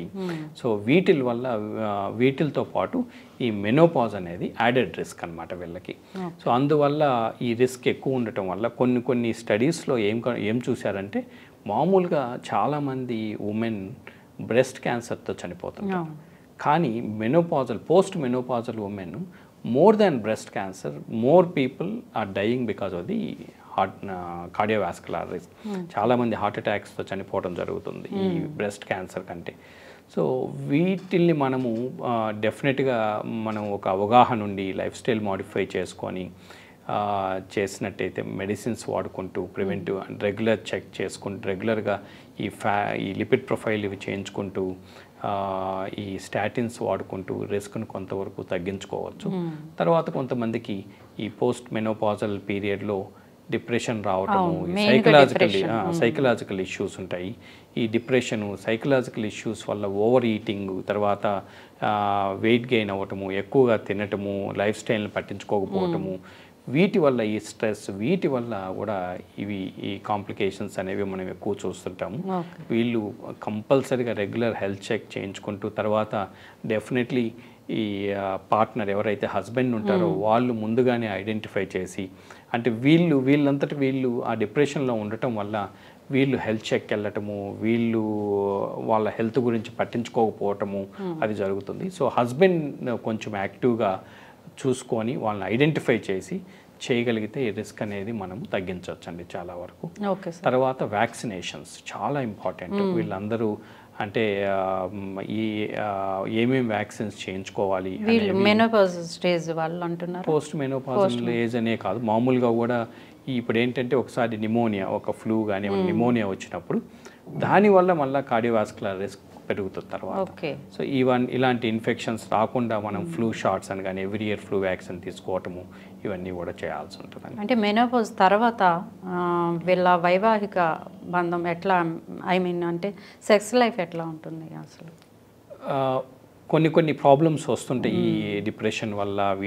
అంటే వాళ్ళకి ఒక సైకలాజికల్ అంటే ఆ చేంజ్ ఉంటుంది అనమాట వాళ్ళకి, ఆ మూడ్ వేరియేషన్స్ అవన్నీ కూడా. సో అది ఐడెంటిఫై చేసుకొని వీళ్ళు ముందుకు పోగలిగితే, సో అంటే దీనికోసం ఏమైనా కౌన్సిలింగ్ తీసుకోవాలంటారు వైఫ్ అండ్ హస్బెండ్? డెఫినెట్గా అంటే సైకాట్రిస్ట్ దగ్గరికి వెళ్ళి కౌన్సిలింగ్ తీసుకోవటము, తర్వాత కొన్ని మెడిసిన్స్ వాడటము, తర్వాత ఎవరినైతే గైనకాలజిస్ట్ని కలుస్తున్నారో ఆ గైనకాలజిస్ట్ని రెగ్యులర్గా కలవటం, ఈ ఏజ్లో రెగ్యులర్గా కలవటము, వాళ్ళకి చాలా వైటమిన్ డెఫిషియన్సీస్ ఉండటము, మినరల్ డెఫిషియన్సీస్ ఉండటము, సో వీళ్ళకి ఈ మెడిసిన్ ఇవన్నీ సప్లిమెంట్ చేయటము, ఇలాంటివి చేయగలిగితే, కొంతమందికి యాంటీ డిప్రెసెంట్స్ కూడా ఇవ్వాల్సి ఉంటుంది. ఇలాంటివి చేయగలిగితే చాలా ఈజీగా అధిగమించగలుగుతారండి వీటి నుంచి. సార్, ప్రస్తుతం కోవిడ్ పరిస్థితులు ఎట్లా ఉన్నాయి? ఇప్పటి వరకు కోవిడ్తో అతలాకుతలం అయ్యారు, చాలా డెత్స్ కూడా జరిగినాయి. కానీ ప్రస్తుతం ఎట్లా ఉంది సమాజంలో? ఇది ఏ మేరకు ప్రభావితం చేస్తుంది? కోవిడ్ తర్వాత మొత్తం ప్రపంచం అంతా కూడా ఒక చేంజ్ అనేది మనం చూడగలిగాము. ఒక అవేర్నెస్ రావటము. సో ఆ టైంలో చాలా వరకు భయపడిపోయి హెల్త్ మీద చాలా వరకు కేర్ తీసుకుంటూ, అసలు మనము ఈ రెగ్యులర్గా టెస్ట్ చేసుకుంటూ దాని వ్యాక్సిన్స్ చేసుకుంటూ ఒక రకమైనటువంటి డిసిప్లిన్ లైఫ్ అనేది అందరికీ అలవాటైంది. కోవిడ్ వల్ల డిసిప్లిన్ లైఫ్ వచ్చింది. మళ్ళీ ఇప్పుడు మళ్ళీ అదంతా మర్చిపోయారు, మళ్ళీ నార్మల్ లైఫ్కి వచ్చారు. ఇప్పుడైతే మళ్ళీ అందరు మర్చిపోయారు, ఎవరు టెస్ట్ చేయించుకోవట్లేదు, వ్యాక్సిన్స్ తీసుకోవట్లేదు, మాస్కులు వేసుకోవట్లేదు. సో ఇవన్నీ కూడా అన్నీ రిలాక్స్ అయిపోయింది అనమాట. రిలాక్స్ అయినందువల్ల ఇప్పుడు చూసుకున్నట్టయితే కోవిడ్ కేసెస్ యుఎస్లో చాలా వరకు పెరిగినాయండి, అమెరికాలో పెరిగినాయి, తర్వాత ఈ మధ్య సింగపూర్లో పెరిగినాయి, తర్వాత ఇండియాలో కూడా కేసెస్ వింటున్నాం మనము. ఇండియాలో ఎందుకు తక్కువ ఉన్నాయంటే ఎవరు టెస్ట్ చేసుకోవట్లేదు కాబట్టి. ఎవరైనా ఇప్పుడు డాక్టర్స్ సజెస్ట్ చేయట్లేదు, వాళ్ళు టెస్టింగ్ అనేది వెళ్ళట్లేదు. కానీ కొంతమంది ఎల్డర్లీ పీపుల్ వీళ్ళకి ఆ సిమ్టమ్స్ ఉండేటప్పుడు టెస్ట్ చేసుకుంటే ఇప్పుడు కూడా పాజిటివ్ వస్తుంది. లాస్ట్ వీక్ 2 పాజిటివ్ అయ్యారు, మేము ట్రీట్ చేసాము. అట్లా పాజిటివిటీ అనేది వస్తుంది ఇంకా. కానీ అందరూ చెక్ చేసుకోవటం వల్ల ఎన్ని కేసెస్ ఉన్నాయి అని కరెక్ట్గా చెప్పడం కష్టము. ఇంకొకటి ఏంటంటే అండి, స్ట్రెయిన్ మారుతూ వచ్చింది. ఇప్పుడు ఉండే స్ట్రెయిన్ రెగ్యులర్ టెస్టింగ్లో బయటపడదు. ఇంతకుముందు కొన్ని ఇవన్నీ ఈ డయాగ్నోస్టిక్ ఎస్కేప్ అంటారు. ఈ మామూలు టెస్టుల్లో నుంచి ఈ ర్యాపిడ్ టెస్ట్లో కూడా నెగిటివ్ వస్తుంది ఇప్పుడున్న స్ట్రెయిన్. కానీ ఇప్పుడు ఉన్నటువంటి స్ట్రెయిన్ యూఎస్లో కూడా చాలా ఫాస్ట్గా స్ప్రెడ్ అవుతుంది. చాలామందికి కూడా నార్మల్ పీపుల్లో కూడా ఈ లంగ్స్ ఎఫెక్ట్ కావటము, వీజ్ ఎక్కువ రోజులు ఉండటము. ఇప్పుడు మనం చూసుకున్నట్టయితే చాలామందికి కాఫ్, కోల్డ్, తర్వాత వీజ్ ఇదంతా చాలా రోజులు ఉంటుంది. వాళ్ళు మనం టెస్ట్ చేయట్లేదు, అది ఏం వైరస్సో మనకి తెలియట్లేదు. సో వీళ్ళలో ఎంతమంది కోవిడ్ ఉందో మనకి తెలియదు. కానీ కోవిడ్ రావటం వల్ల చాలామందిలో అగైన్ ఈ హార్ట్ అటాక్స్ అనేవి చాలా వరకు ఎక్కువైనాయి అనమాట. ఎందువల్ల అంటే ఒక ఇమ్యూన్ చేంజ్, ఇమ్యూనోజెన్సిటీ అనేది మనకి యంగ్ పీపుల్. సో ఈ వీటి వల్ల ఈ బ్లడ్ క్లాట్ అవ్వటము, థ్రాంబోజెనిసిటీ అంటాము. ఈ ఇన్ఫెక్షన్ వల్ల, పోస్ట్ ఇన్ఫెక్షన్ వల్ల ఇవన్నీ కాంప్లికేషన్స్ రావటము, బ్లడ్ క్లాట్స్ ఎక్కువ కావటము. సో వీళ్ళల్లో హార్ట్ అటాక్స్ రావటము. తర్వాత ఈ బ్లడ్ క్లాట్స్ అనేవి కాళ్ళల్లో వస్తాయి కొంతమందికి, దాన్ని డీవీటీ అంటాం, డీప్ వెయిన్ థ్రాంబోసిస్, కాళ్ళల్లో వస్తాయి. ఇవి మళ్ళీ లంగ్స్లోకి పోయినప్పుడు పల్మనరీ ఎంబోలిజం అని సడన్గా చనిపోతారు అనమాట. ఇట్లా సడన్ డెత్స్ అనేవి యంగ్స్టర్స్లో కోవిడ్ వల్ల మనం చూస్తున్నాం. సో ఈ టెస్టింగ్ అనేది జనరల్లీ ఇప్పుడు ఏంటంటే మాస్క్లు అయితే మనం పెట్టుకోవాల్సిన అవసరం లేదు. ఎందుకంటే చాలా తక్కువే ఉన్నాయి, కేసెస్ తక్కువ ఉన్నాయి, కానీ ఎవరు టెస్ట్ చేసుకోవట్లేదు. మనం ఆ మాస్క్లు అనేవి మీరు అంటే బాగా క్రౌడెడ్ ప్లేసెస్కి వెళ్ళినప్పుడు, లేకపోతే ఎవరన్నా దగ్గుతుంటే వాళ్ళు మాస్క్ పెట్టుకుంటే పక్కన వాళ్ళకి రాకుండా ఉంటుంది. సో నార్మల్ హెల్దీ పర్సన్ పెట్టుకునే కంటే ఎవరికైతే కాఫ్, కోల్డ్ ఉందో వాళ్ళు ఆఫీసెస్కి రాకపోవటము, వర్క్కి రాకుండా ఉండటము, పిల్లల్ని స్కూల్కి పంపించకుండా ఉండటము, తర్వాత హాస్పిటల్స్కి వెళ్ళేటప్పుడు మాస్క్ కట్టుకొని వెళ్ళటము, ఇలాంటివి చేసినట్టయితే చాలా వరకు మనము కంట్రోల్ చేయొచ్చు ఆ డిసీజ్ స్ప్రెడ్ కాకుండా. సో టెస్ట్ అనేది మనకి థ్రోట్ బాగా ఎక్కువ ఉండి, కాఫ్, కోల్డ్ ఉండి, వీజ్ ఎక్కువ ఉంటే, అట్లా ఏమన్నా ఉంటే టెస్ట్ చేసుకోవాలండి. ఇప్పుడు కూడా టెస్ట్ చేసుకోవాలి. ఎందుకంటే వ్యాక్సిన్స్ అనేవి లేవు ఇప్పుడు, కోవిడ్ వ్యాక్సిన్స్ ఎవరు తీసుకోవట్లేదు. ఎందుకంటే వ్యాక్సిన్స్ వల్ల ఎక్కువ కాంప్లికేషన్స్ వస్తున్నాయి. సో కోవిడ్ వల్ల చనిపోతున్నారా, వ్యాక్సిన్స్ వల్ల చనిపోతున్నారా అనే ఒక సందేహంలో కొన్ని వ్యాక్సిన్ రిలేటెడ్ డెత్స్ కూడా చూడడము, కొన్ని వ్యాక్సిన్స్ తీసుకోవటం వల్ల చాలామందికి హార్ట్ ప్రాబ్లమ్స్ వస్తున్నాయి, చనిపోతున్నారు అని చెప్పి వ్యాక్సిన్స్ ఇప్పుడు అవసరం లేదు అనేది గవర్నమెంట్ కూడా ప్రమోట్ చేయట్లేదు. అంటే వ్యాక్సిన్స్ వల్ల దుష్ప్రభావాలు ఉన్నాయి అనేది నిజమా సార్? కొన్ని అంటే ప్రతి వ్యాక్సిన్కి రకరకాల వ్యాక్సిన్స్ ఉన్నాయి కదండి, ప్రతి వ్యాక్సిన్కి కొన్ని కాంప్లికేషన్స్ ఉంటాయి. కానీ కోవిడ్ వ్యాక్సిన్లో ఈ కాంప్లికేషన్ రేటు కొంచెం ఎక్కువ అండి, కొంచెం ఎక్కువ. కానీ మనం ఎప్పుడైనా బెనిఫిట్ వర్సెస్ రిస్క్ తీసుకుంటే బెనిఫిట్స్ ఎక్కువ ఉంటాయి. కానీ కొంతమందిలో ఆ రియాక్షన్స్ రావటం అనేవి తప్పదు. అంటే వ్యాక్సిన్ రిలేటెడ్ డెత్స్ అంటే 1 మిలియన్ పాపులేషన్లో ఒకళ్ళకి జరగటం అట్లా అవుతుంది. సో ఇప్పుడు అంత సీరియస్నెస్ లేదు కాబట్టి, అంత డిసీజ్ అనేది అంత స్ప్రెడ్ కావట్లేదు కాబట్టి ఈవెన్ వ్యాక్సిన్ కంపెనీస్ కూడా ప్రొడక్షన్ స్టాప్ చేశాయండి. వ్యాక్సిన్ అవైలబిలిటీ లేదు, తీసుకోవాలన్నా కానీ వ్యాక్సిన్ అవైలబిలిటీ లేదు. సో ఇప్పుడు యాక్టివ్గా కూడా గవర్నమెంట్స్ ఎవరు కూడా ప్రమోట్ చేయట్లేదు. కానీ రెగ్యులర్గా ఇప్పుడు సీజనల్ ఫ్లూ అంటాం, మనకి ఫ్లూ, ఇన్ఫ్లుయెంజా, నిమోనియా కానీ, తర్వాత ఇంతకుముందు H1N1 అనేవాళ్ళము, ఇన్ఫ్లుయెంజా, తర్వాత ఇప్పుడు AH3 అనేది కొత్త వేరియంట్. ఇలాంటి వేరియంట్స్ ఎవ్రీ ఇయర్ కొత్త వేరియంట్ తోటి ఫ్లూ వస్తుంటుంది. ఇవి రాకుండా మనం ఫ్లూ వ్యాక్సిన్ అనేది తీసుకుంటే ఇవి రాకుండా అవాయిడ్ చేయొచ్చు. కొంతమందికి ఎల్డర్లీ పీపుల్లో, తర్వాత immuno compromised, cancer patients, chemotherapy మీద ఉండేవాళ్ళు, వీళ్ళైతే ఈ వ్యాక్సిన్స్ కంపల్సరీగా తీసుకోవాలండి. తీసుకుంటే వీళ్ళకి ఇమ్యూనిటీ తక్కువ ఉండటం వల్ల ఫ్లూ వచ్చే అవకాశం ఉంటుంది, దాన్ని ప్రివెంట్ చేసుకోవచ్చు. ఇంకొకటి న్యూమోకోకల్ నిమోనియా అంటాము, ఈ న్యూమోకోకల్ వ్యాక్సిన్ తీసుకుంటే అది కూడా ప్రివెంట్ చేసుకోవచ్చు. ఏ ఏజ్ వాళ్ళైనా తీసుకోవచ్చు అంటారా సార్? ఏ ఏజ్ వాళ్ళైనా తీసుకోవచ్చు, కానీ అబౌవ్ 50 years వాళ్ళకి రిస్క్ ఎక్కువ ఉంటుంది కాబట్టి, నిమోనియా వస్తే తట్టుకోవడం కష్టం కాబట్టి వాళ్ళు కంపల్సరీగా తీసుకోవాలి. ఇప్పుడు చూస్తే మీరంతా ఎలక్షన్ సీజన్, ఇప్పుడు అంతా ఎలక్షన్స్లో బిజీగా ఉంటున్నారు. చాలామంది పొలిటీషియన్స్ తీసుకుంటున్నారు, ఎందుకంటే వాళ్ళు పబ్లిక్లోకి వెళ్తారు, అందరు జనాలు చుట్టూ ఉంటారు, మాస్కులు కట్టుకోరు, అందరు చేతులు పట్టుకుంటుంటారు, దగ్గుతుంటారు. సో ఇప్పుడు అందరు వ్యాక్సిన్స్ తీసుకుంటారండి. అందరు వ్యాక్సిన్స్ తీసుకొని ప్రచారానికి వెళ్ళే ముందే అంటే సీజనల్ వ్యాక్సిన్స్ అన్నీ తీసుకొని ప్రివెంట్ చేసుకోవడానికి ప్రయత్నం సో చేస్తారు. అందుకే వాళ్ళు ఎక్కువగా ఇదవ్వరు అనమాట. ఓకే, ఒక విషయం చెప్పారు సార్ మాకు మాత్రం. సార్ కోవిడ్ చాలా రూపాలు మార్చుకొని ప్రతి సంవత్సరం ఏదో ఒక రూపంలో వస్తూనే ఉంది. వేరియంట్స్ మారుతున్నాయి తప్ప కోవిడ్ని నిర్మూలించలేకపోతున్నారు. సో అంటే ఒక్కసారి కోవిడ్కి అటాక్ అయిన వ్యక్తికి 2-3 సార్లు వస్తే వాళ్ళ ఆర్గాన్స్ ఏ ఆర్గాన్స్పై ఎఫెక్ట్ ఎక్కువగా ఉంటుంది, వాళ్ళు ఎట్లాంటి జాగ్రత్తలు తీసుకోవాలంటారు? కోవిడ్ అనేది మనము మీరు అన్నట్టు మ్యుటేషన్స్, గ్రాడ్యువల్గా మ్యుటేషన్స్ చెంది రకరకాల స్ట్రెయిన్స్ రావటము చూసామన్నమాట. అవును సార్. కానీ చాలా రకాల స్ట్రెయిన్స్ ఉన్నాయండి, కొన్ని వందల స్ట్రెయిన్స్ వస్తున్నాయి, కానీ అన్నీ మనకి ఇంపార్టెంట్ కాదు. Okay. So variant of concern అంటాం. ఏ వేరియంట్ అయితే ఎక్కువ సమాజంలో ఎక్కువ నష్టం చేస్తుందో దాన్ని వేరియంట్ ఆఫ్ కన్సర్న్ అంటాం. అంటే ఆ వేరియంట్ అనేది బాగా స్ప్రెడ్ అవుతుంది అందరికీ అంటే అది మనకి రియల్లీ ఇట్స్ ఎ కన్సర్న్. దాన్ని మనం కంట్రోల్ చేయడానికి ప్రయత్నం చేయాలి. సో ఒమిక్రాన్ అని చెప్పి, తర్వాత డెల్టా వేరియంట్, ఒమిక్రాన్ వేరియంట్, ఇలా రకరకాల వేరియంట్స్ చూసి. సో ఇప్పుడున్న వేరియంట్ కూడా చాలా స్ప్రెడ్ అవుతుంది. సో ఒకసారి వచ్చిన తర్వాత కోవిడ్ మళ్ళా రాదా అంటే అట్లా చెప్పలేమండి. ఎందుకంటే ఒక వేరియంట్ వచ్చినప్పుడు తర్వాత అది మళ్ళీ మ్యుటేషన్ అయ్యి వేరే వేరియంట్గా మారినప్పుడు మళ్ళీ వచ్చేదానికి అవకాశం ఉంది.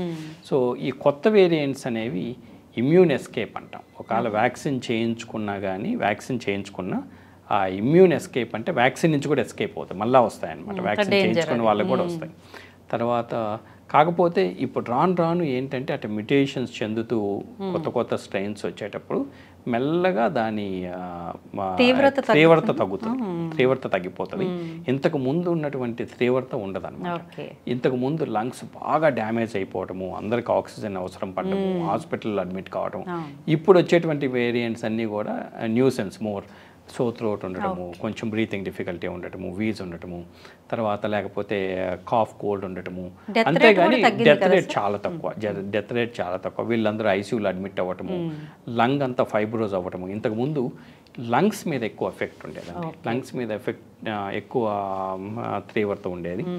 లంగ్స్ ఎఫెక్ట్ అవ్వటం వల్ల లంగ్స్ ఫైబ్రోసిస్ అంటాం, గట్టిపడిపోవటం వల్ల ఊపిరి తీసుకోవడం కష్టమయ్యేది. చాలా రోజులు వాళ్ళు ఆక్సిజన్ మీద ఉండేవాళ్ళు, వెంటిలేటర్ మీద ఉండేవాళ్ళు, వెంటిలేటర్ మీద నుంచి బయటికి రావడం కష్టమయ్యేది.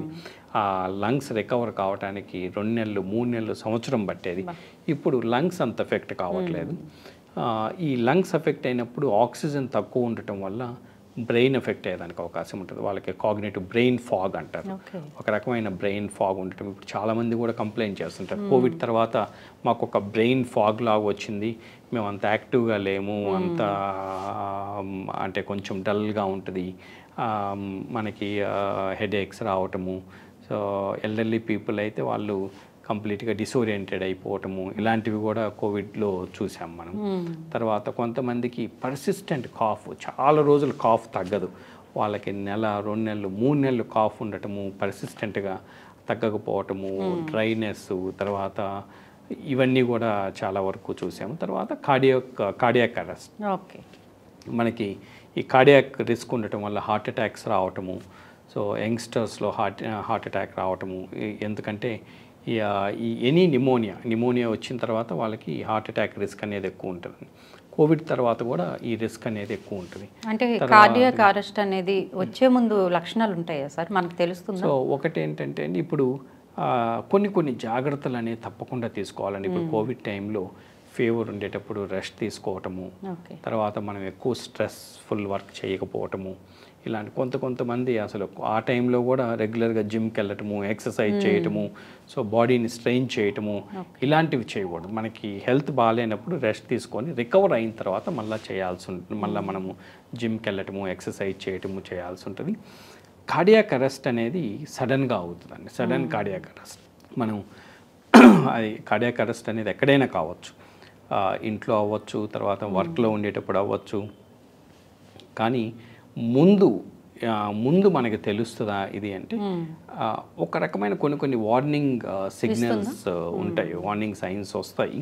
అంటే chest pain, severe chest pain రావటము, తర్వాత లేకపోతే బాగా భయంకరమైనటువంటి హెడేక్ రావటము, లేకపోతే పాల్పిటేషన్స్ అంటారు, గుండె ఫాస్ట్గా కొట్టుకోవటము. అలాంటిది ఏమన్నా ఉంటే వెంటనే మనము వెంటనే పక్కన వాళ్ళకి చెప్పటము, సో వాళ్ళని అలర్ట్ చేయటము, ఎమర్జెన్సీ కాల్ చేయటము చేయాలి. కానీ చాలా వరకు మనం ఎంత ప్రివెంట్ చేయాలని చూసుకున్నా కానీ అవుతుంది, కార్డియాక్ అరెస్ట్ అనేది అవుతుంది. అయినప్పుడు మనము చుట్టుపక్కల ఉండేవాళ్ళు ఎంతవరకు ఈ సిపిఆర్ అంటాం, కార్డియాక్ మసాజ్ చేయటంలో ట్రైన్డ్ ఉన్నారు, కార్డియోపల్మనరీ రిససిటేషన్ అంటాం, బేసిక్ లైఫ్ సపోర్ట్ అంటాం. ఇప్పుడు మేము స్కూల్స్కి వెళ్ళి స్కూల్స్లో చిల్డ్రన్కి ఒక చిన్న మ్యానిక్విన్ తీసుకెళ్ళి ఇట్లా కార్డియాక్ మసాజ్ ఎట్లా చేయాలి, కార్డియాక్ కంప్రెషన్స్ ఇలా ఇవ్వాలి అని స్కూల్స్లో నేర్పిస్తాము. తర్వాత ఇండస్ట్రీలో మేము ఇండస్ట్రీకి నేర్పిస్తాము, అక్కడ వాళ్ళ వర్కర్స్కి, ఈ సాఫ్ట్వేర్ కంపెనీస్లో అక్కడ ఉండేటువంటి సెక్యూరిటీ వాళ్ళకి, సాఫ్ట్వేర్ వాళ్ళకి అందరికీ నేర్పిస్తాం. ఎందుకంటే చాలాసార్లు ఇప్పుడు ఒక అమెరికన్ వచ్చి ఇక్కడ కంపెనీలో వర్క్ చేస్తా, ఒక కంప్యూటర్ ముందు కూర్చొని వర్క్ చేస్తా, సడన్గా ఒక ల్యాప్స్ అయిపోయాడు. సడన్గా ఒక ల్యాప్స్ అయితే అతన్ని రిససిటేట్ చేసి తీసుకొచ్చి వెంటిలేటర్ మీద పెట్టి రికవర్ అయ్యి వెంటిలేటర్ మీద అమెరికాకి షిఫ్ట్ చేసామన్నమాట, ఎయిర్ అంబులెన్స్లో. అట్లా రకరకాల వాళ్ళని చూస్తుంటాం మనం. సో మన పక్కనుండే వాళ్ళు కానీ ట్రైన్డ్ పీపుల్ ఉంటే వాళ్ళు వెంటనే ఈ కార్డియాక్ కంప్రెషన్స్ చేసి ఆక్సిజన్ అందించగలిగితే చాలా వరకు మనం వీళ్ళని సేవ్ చేయగలుగుతాం అనమాట. సో వెంటనే అంటే ఇప్పుడు మనము ఇప్పుడు మాది 1066 ఆ నెంబర్ కొట్టంగానే వెంటనే అంబులెన్స్ వచ్చేస్తుంది. కానీ అంబులెన్స్ వచ్చే టైంలో మనము ఈ కార్డియాక్ కంప్రెషన్స్ ఇస్తూ కొంచెం ఆక్సిజన్ అందించగలగాలన్నమాట. తర్వాత నియరెస్ట్ హాస్పిటల్కి తీసుకెళ్ళిపోయి ముందు ఆక్సిజన్ అందించగలిగి మళ్ళీ హార్ట్ని రివైవ్ చేయగలిగితే మనకి రికవరీ బాగుంటుంది. కానీ కార్డియాక్ అరెస్ట్ అనేది ఎందువల్ల వచ్చింది, హార్ట్ అటాక్ వల్ల వచ్చిందా, లేకపోతే బ్రెయిన్లో బ్లీడింగ్ అవటం వల్ల వచ్చిందా, లేకపోతే ఆక్సిజన్ అందకపోవటం వల్ల వచ్చిందా, లేకపోతే యాక్సిడెంట్ అయినప్పుడు ఒక్కొక్కసారి లంగ్స్కి డ్యామేజ్ అవ్వటం వల్ల న్యూమోథరాక్స్ అంటాం, దానివల్ల వచ్చిందా అనేది ఆ కాజ్ ఐడెంటిఫై చేసి వెంటనే దాన్ని ట్రీట్ చేయగలగాలి. ఇప్పుడు హార్ట్ అటాక్ వల్ల వచ్చింది అంటే మనం ఇట్లా కార్డియాక్ కంప్రెషన్స్ ఇచ్చుకుంటూనే క్యాత్ ల్యాబ్కి తీసుకెళ్ళాలి. క్యాత్ ల్యాబ్కి తీసుకెళ్ళి యాంజియోగ్రామ్ చేసి ఎక్కడైతే బ్లాక్ ఉందో ఆ బ్లాక్ని రిలీవ్ చేయగలగాలి. సో ఒక్కొక్కసారి లంగ్స్లో హోల్ పడిపోయి న్యూమోథరాక్స్ అంట, వెంటనే నీడిల్ పెట్టి డీకంప్రెస్ చేస్తే వాళ్ళు సర్వైవ్ అయ్యేదానికి అవకాశం ఉంటుంది అనమాట. ఒక్కొక్కసారి స్నేక్ బైట్ అయినప్పుడు ఏం చేయాలి, పాము కరిచినప్పుడు ఏం చేయాలి, ఆ ఫస్ట్ ఎయిడ్ ఏం చేయాలి అనేది మనము అందరినీ ట్రైన్ చేయటం వల్ల, సమాజంలో అందరినీ ట్రైన్ చేయటం వల్ల బేసిక్ లైఫ్ సపోర్ట్ నుంచి వీళ్ళని చాలా వరకు కాపాడచ్చు. ఇంకొకటి చాలా ముఖ్యమైనటువంటి ఎక్విప్మెంట్ ఏంటంటే ఏఈడి అంటారు, ఆటోమేటెడ్ ఎక్స్టర్నల్ డిఫిబ్రిలేటర్. మీరు చూసినట్టయితే బస్ స్టాండ్స్లో కానీ, ఎయిర్పోర్ట్స్లో కానీ, మాల్స్లో కానీ, హోటల్స్లో కానీ ఏఈడి అనేది ఒక మిషన్ ఉంటుంది అన్నమాట. ఆ మిషన్ ఉంటే మనకి చాలా ఈజీగా ఉంటుంది ఈ వీళ్ళని సేవ్ చేయడం. ఆ మిషన్ అటాచ్ చేయగానే ఆ మిషన్ మనకి ఇన్స్ట్రక్షన్స్ ఇస్తుంటుంది, హార్ట్ రిథమ్ ఏముంది, ఎప్పుడు కంప్రెషన్స్ ఇవ్వాలి, ఎప్పుడు షాక్ ఇవ్వాలి అనేది ఆ మిషన్ మీరు గమనించగలిగితే ప్రతి చోట ఉంటుంది. ఎయిర్పోర్ట్స్లో ఉంటుంది, ఫ్లైట్లో ఉంటుంది, తర్వాత రైల్వే స్టేషన్లో ఉంటుంది, ఎక్కడైనా కార్డియాక్ అరెస్ట్ కావచ్చు. అయిన వాళ్ళకి ఈ మిషన్ ద్వారా మనము వాళ్ళకి కరెక్ట్గా షాక్ ఇవ్వడం అనేది జరుగుతుంది. రికవరీ అయ్యేదానికి కూడా వీలు ఉంటుంది. మేమందరం డాక్టర్స్ అందరము మేము ఈ మధ్య ఒక హోటల్లో మీటింగ్ అటెండ్ అవుతుంటే సడన్గా ఒక అతను కొలాప్స్ అయ్యారని. ఆ హోటల్లో లక్కీగా ఈ ఏఈడి మిషన్ ఉండటం వల్ల షాక్ ఇచ్చి సేవ్ చేసి మళ్ళీ వెంటనే నియరెస్ట్ హాస్పిటల్కి తను షిఫ్ట్ చేసి తను సేవ్ చేయడం జరిగింది. సో మీరు సింగపూర్ కానీ యుఎస్ కానీ ఎక్కడైనా చూసినట్టయితే ఈవెన్ రోడ్డు మీద కూడా కిలోమీటర్కి ఒకటి ఏఈడి అని పెట్టి వాళ్ళు ఒక పోల్ ఉంటుంది, ఏఈడి అని పెట్టి ఉంటుంది. సో వాళ్ళందరినీ అక్కడ ఉండే సొసైటీలో అందరినీ కూడా ఎడ్యుకేట్ చేస్తారనమాట దీని గురించి. కార్డియాక్ అరెస్ట్ అయినప్పుడు ఎలాంటి మనము జాగ్రత్తలు తీసుకోవాలి, మనము ఎలాంటి స్టెప్స్ తీసుకొని బేసిక్ లైఫ్ సపోర్ట్ ద్వారా తనకు ఆక్సిజన్ అందించడము, కార్డియాక్ కంప్రెషన్స్ ఇవ్వటం ఎలాగూ అనేది ప్రతి ఒక్కరికి కూడా స్కూల్ టైం నుంచి కూడా నేర్పించడం జరుగుతుంది. అంటే మన దేశంలో ఇంకా రాలేదు కాబట్టి ఇట్లాంటివి అవగాహన కూడా అంతగా ఉండలేదు. కానీ మీరు కొన్ని హాస్పిటల్స్ అందరూ కలిసి ఇట్లాంటివి చేయొచ్చు కదా సార్? చేస్తున్నామండి, మేము ట్రైనింగ్ చేస్తున్నాము. తర్వాత ఏఈడి మిషన్స్ అనేవి కూడా కొన్ని చోట్ల పెట్టడం జరుగుతుంది. సో మేము రెగ్యులర్గా ఎవ్రీ మంత్ ట్రైనింగ్ చేస్తుంటాం. ఒక్కొక్క స్కూల్కి వెళ్ళటం, మేము భారతీయ విద్యా భవన్కి కానీ, లేకపోతే చిరక్ కానీ, లేకపోతే రకరకాల స్కూల్స్కి వెళ్ళి గవర్నమెంట్ స్కూల్స్కి వెళ్ళి ట్రైన్ చేయటము, ట్రైన్ చేయటము. తర్వాత మాల్స్కి వెళ్ళి మాల్స్లో ఉండే వాళ్ళందరినీ పిలిచి ఒక్కొక్కసారి ట్రైన్ చేయటము. ఇది కాకుండా మా యాన్యువల్ మా క్రిటికల్ కేర్ సొసైటీ మీటింగ్స్లో కానీ ఈ మధ్య ఎమర్జెన్సీ కాన్ఫరెన్స్ జరిగినప్పుడు ఒక దాదాపు 1000 స్కూల్ చిల్డ్రన్స్ని అక్కడికి తీసుకొచ్చి వాళ్ళకి బేసిక్ లైఫ్ సపోర్ట్ మీద ట్రైనింగ్ ఇవ్వడం జరిగింది. సరే, ఇక మీరు అపోలోలో చేస్తున్నారు కాబట్టి అపోలో అంటే అక్కడ ఉన్న వాళ్ళు ఎవరు తెలియకపోవచ్చు, కానీ స్టార్ హీరో రామ్ చరణ్ గారిని మ్యారేజ్ చేసుకున్న ఉపాసన గారి గురించి అందరికీ తెలుస్తూ ఉంటుంది ఎక్కువగా. ఆవిడ కూడా అందరికీ ఇన్స్పిరేషన్గా ఉంటూ ఉంటారు. సోషల్ సర్వీసెస్ ఎక్కువ చేస్తుంటారు. అసలు పేదల కోసం అపోలో నుంచి ఎలాంటి సేవలు అందుతున్నాయి? ఒకటండి, మనందరికీ ఇప్పుడు ఉన్నటువంటి అపోహ, వైద్యం అంటే ఖర్చుతో కూడుకున్నది, హాస్పిటల్కి వెళ్ళాలంటే ఖర్చు చాలా లక్షల్లో అవుతుంది అని చాలామంది భయపడుతుంటారు. కానీ ఒకటి మనము అంటే ఒక మెసేజ్ ఇవ్వాల్సింది ఏంటంటే ప్రజలందరికీ కూడా, సో హెల్త్ అనేది చాలా ఇంపార్టెంట్ అండి.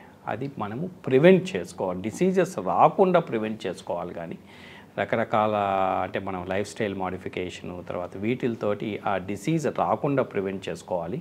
సో దాని గురించి అపోలో హాస్పిటల్స్, అపోలో యాజమాన్యం ప్రివెంటివ్ హెల్త్ కేర్ మీద చాలా వరకు సమాజంలో మార్పు తీసుకురావడానికి ప్రయత్నం చేస్తున్నారండి. మన చైర్మన్ గారు ప్రతాప్ రెడ్డి గారు చూసుకుంటే ఆయన అరగొండ వాళ్ళ చిత్తూరు డిస్ట్రిక్ట్ మొత్తంలో కూడా ఆ ప్లేస్లో ఉండే వాళ్ళందరికీ ఫ్రీ హెల్త్ చెక్ చేయించారు. ఇప్పుడు కూడా చాలామందికి లైక్ ఎంప్లాయీస్ అందరికీ ఫ్రీ హెల్త్ చెక్ చేయడము, తర్వాత ఈ హెల్త్ చెక్స్ మీద అవగాహన చేసి ఈ ప్రివెంటివ్ మెడిసిన్ ఈజ్ అంటే హెల్త్ ఈజ్ వెల్త్ అంటారు కదండి, హెల్త్ ఈజ్ లైక్ ప్రైస్లెస్ అనే దాని మీద చాలా వరకు అవగాహన తీసుకొచ్చి సమాజంలో ఒక మార్పు చేయాలి అనే దాని గురించే వాళ్ళు ఎప్పుడూ ఫైట్ చేస్తుంటారు, తాపత్రయపడుతుంటారు. తర్వాత ఒకసారి మనకి డిసీజ్ వచ్చిన తర్వాత మనము ఇంకా హాస్పిటల్స్ అనేవి అప్రోచ్ అవ్వాల్సి ఉంటుంది. సో మీరు అన్నట్టు అపోలో వైపు నుంచి అయితే అపోలో అంటే ఇప్పుడు ఎవరికి కూడా మనం ఎమర్జెన్సీకి వచ్చిన వాళ్ళకి మనీ లేదు, వాళ్ళ దగ్గర మనీ లేదు అనేది మనం లేదు అని ట్రీట్మెంట్ ఆపరు. ఫస్ట్ ఎమర్జెన్సీలో మనము వాళ్ళకి కావాల్సిన ట్రీట్మెంట్ ఇచ్చి తర్వాత వాళ్ళకి మనీ లేదు, వాళ్ళు అఫోర్డ్ చేయలేరు అనుకుంటే ముందు ఎమర్జెన్సీలో వాళ్ళని స్టెబిలైజ్ చేసి తర్వాత షిఫ్ట్ చేయడం ఎక్కడికంటే, అంటే వాళ్ళు ఎక్కడికన్నా వేరే హాస్పిటల్కి వెళ్ళదలుచుకుంటే దాన్ని మనం ఫెసిలిటేట్ చేసి షిఫ్ట్ చేయడం జరుగుతుంది. మనకేంటంటే ఇంకొకటి, మనకి అంటే ఈ వేరియస్ హాస్పిటల్స్ ఉండటం వల్ల ఇప్పుడు మనకి అపోలో మెడికల్ కాలేజ్ ఉంది. అపోలో మెడికల్ కాలేజ్ హాస్పిటల్లో కూడా చాలా అత్యున్నత ప్రమాణాలతోటి వైద్యం చేయడం జరుగుతుందండి. అక్కడ కూడా చాలా రీజనబుల్ కాస్ట్ తోటి Apollo hospital, main corporate hospital కాకుండా తర్వాత మెడికల్ కాలేజ్ హాస్పిటల్ ఉంది, అక్కడ కూడా వైద్యం అనేది అందించడం జరుగుతుంటుంది. ఈవెన్ అంటే ఏమైతే కావాలో అన్ని రకాల వైద్యం అక్కడ చేయడం జరుగుతుంది. తర్వాత మనకి rehab, long term care unit. Long term care unit అంటే మనకి అక్యూట్ కేర్ హాస్పిటల్స్ కంటే ఖర్చు తక్కువ ఉంటుంది.